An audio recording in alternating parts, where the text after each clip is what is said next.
हम मीनू झा उपस्थित छी एकटा भगवती के गीत लऽ के।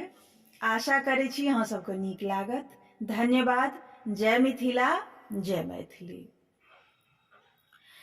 दुर्गा नाम तोहार है अम्बे, काली नाम तोहार।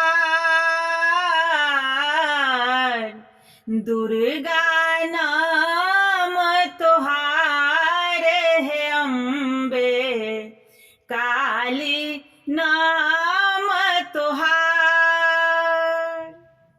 खड्ग त्रिशूल दहिन कर धारल, खड्ग त्रिशूल दहिन कर धारल।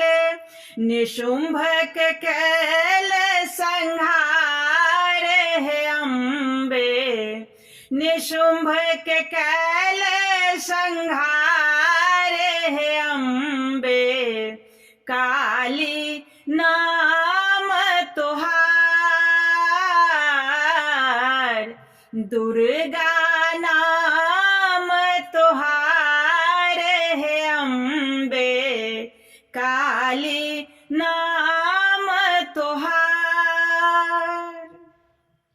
रक्त बीज महिषासुर मारल, रक्त बीज महिषासुर मारल। कलौं असुर संहार है अम्बे, कलौं असुर संहार है अम्बे, काली नाम तोहार।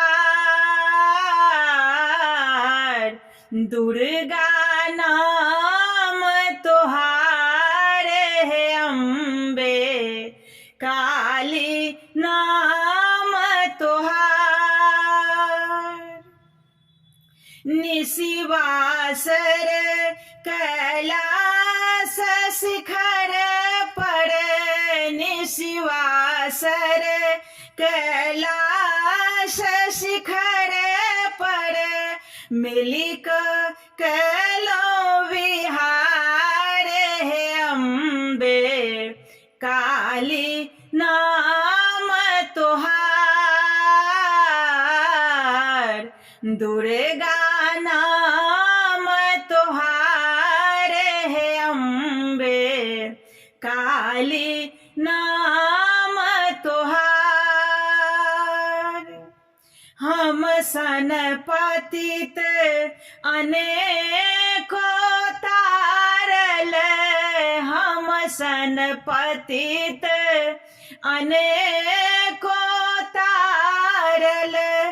तुरत करब उद्धार है अम्बे, काली नाम तोहार।